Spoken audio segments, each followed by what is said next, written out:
La sfida tra Follonica e Trissino era anche in panchina perché Joao Pinto, insomma, le prime esperienze come allenatore, era già allenatore in campo, però ha iniziato ora contro Sergio Silva, due portoghesi. Insomma, il tuo Trissino però alla fine ha dominato questa partita. Sì, abbiamo entrato bene in partita, sapevamo che dovevamo entrare forte, che Follonica è una squadra che ha molta qualità, gioca molto bene e dobbiamo entrare subito forte a mettere noi il ritmo della partita e impostare il nostro gioco e cercare di controllare la partita dall'inizio alla fine. Penso che i ragazzi hanno fatto una gran partita oggi, che non è facile, venire a giocare a Follonica e controllare la partita come l'abbiamo fatto.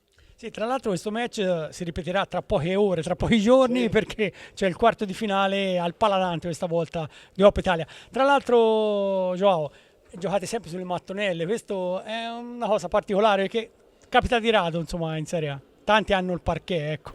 Sì, faremo 3 partite di fila sulla Mantonella. 4, Forte Marma a casa, Igualada, Follonica e adesso a casa.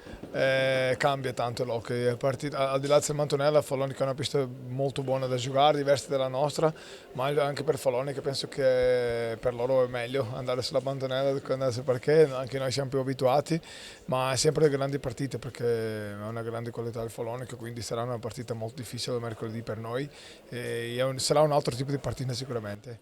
Hai recuperato praticamente tutti i giocatori e questo è una buona cosa? No, no, perché non abbiamo tutto recuperato, Gioele si è fatto male. Eh, Vediamo cosa è, ma sembra che sarà una cosa importante.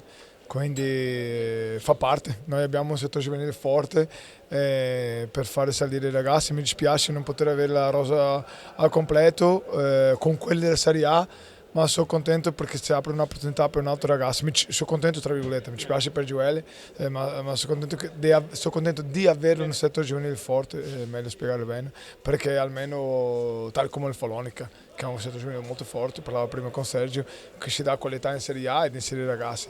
Mi dispiace per Gioele che era la quinta partita di fila che faceva di titolare in Serie A con 20 anni, una squadra con del genere come il Trissino forte, avere un ragazzo di casa che fa 5 partite di fila da titolare, stava in crescendo, ma tornerà più forte, noi siamo con lui, questa è vittoria per lui, ha avuto una situazione molto difficile che capita a tutti i giocatori di hockey purtroppo, ma spero che si recuperi presto e noi siamo con lui tornerà più forte perché è un giocatore con molta qualità e un ragazzo con una mentalità molto forte.